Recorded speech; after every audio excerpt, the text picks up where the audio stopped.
Hi everyone, आज हम बात करेंगे मोलर प्रेगनेंसी। मोलर प्रेगनेंसी क्या होती है, इसके कितने टाइप्स होते हैं, इसके क्या लक्षण होते हैं और इन्वेस्टिगेशन, लास्ट में चिकित्सा।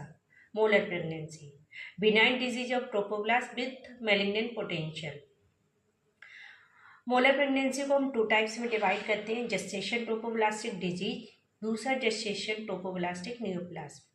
जेस्टेशन ट्रोपोब्लास्टिक डिजीज के अंतर्गत भी 2 कंडीशंस आती हैं, जिसको हम कंप्लीट मोल एंड इनकम्प्लीट मोल बोलते हैं। टोटल इनकम्प्लीट और कंप्लीट मोल को हम हाइडेटी डिफॉर्म मोल भी बोल सकते हैं। अब इधर आते हैं जेस्टेशन ट्रोपोब्लास्टिक नियोप्लाज्म, जिसके अंतर्गत आता है invasive mole, choriocarcinoma, placental site trophoblastic disease. अब हम इधर आएंगे, हम जेस्टेशन ट्रोपोब्लास्टिक डिजीज के अंतर्गत डिटेल में पढ़ेंगे कंप्लीट मोल और इनकम्प्लीट मोल। कंप्लीट मोल क्या होता है और इनकम्प्लीट मोल क्या होता है।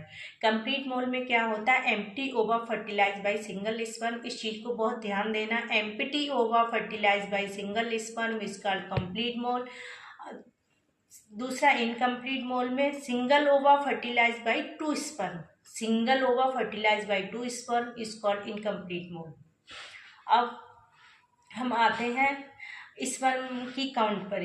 तो इनकम्प्लीट मोल में डाइस्पर्मिक होता है, 2 स्पर्म आ रहे हैं, जबकि कंप्लीट मोल में सिंगल स्पर्म आ रहा है। अब कैरियोटाइप्स की बात करें तो कैरियोटाइप्स जो होता है कंप्लीट मोल में 46XX होता है, जबकि इनकम्प्लीट मोल में 69XX होता है।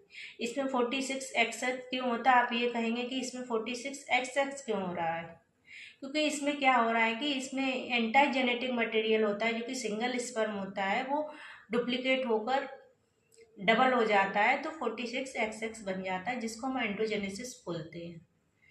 ठीक है, ये हो गया। अब बात करें बीटा एससीजी लेवल की। बीटा एससीजी मोलर प्रेगनेंसी की कंडीशन में हमेशा बढ़ा रहता है। ठीक, अब हमारे पास पेशेंट आएगी तो वो क्या लक्षण लेकर आएगी। पेशेंट हमारे पास आएगी तो वो ब्लीडिंग पीबी लेके आएगी, वो भी फर्स्ट ट्राइमेस्टर में। इसमें ब्लीडिंग मोस्टली फर्स्ट ट्राइमेस्टर में हो जाती है, और पेशेंट को हाइपरइमेसिस ग्रेविडेरम भी हो सकता है, होता है, क्योंकि इसमें बीटा एससीजी बहुत ज़्यादा मात्रा में बनता है। ये आपका हो गया। अब जो ब्लीडिंग पेशेंट लेके आएगी वो उसकी अपीयरेंस कैसी हो, उसकी अपीयरेंस होगी grapes like appearance, vesicle type के निकलेंगे, जैसे लगेगा अंगूर के गुच्छे की तरह। ये अपीयरेंस रहेगी जो ब्लड लेकर आएगी पेशेंट।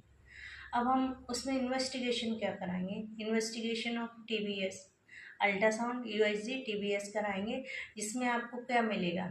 जब अल्ट्रासाउंड कराएंगे तो उसमें सबसे बड़ा एक साइन मिलेगा, स्नो स्टॉर्म अपीयरेंस मिलेगी, जो कि आप इस चित्र में देख पा रहे होंगे। ये मिलेगा।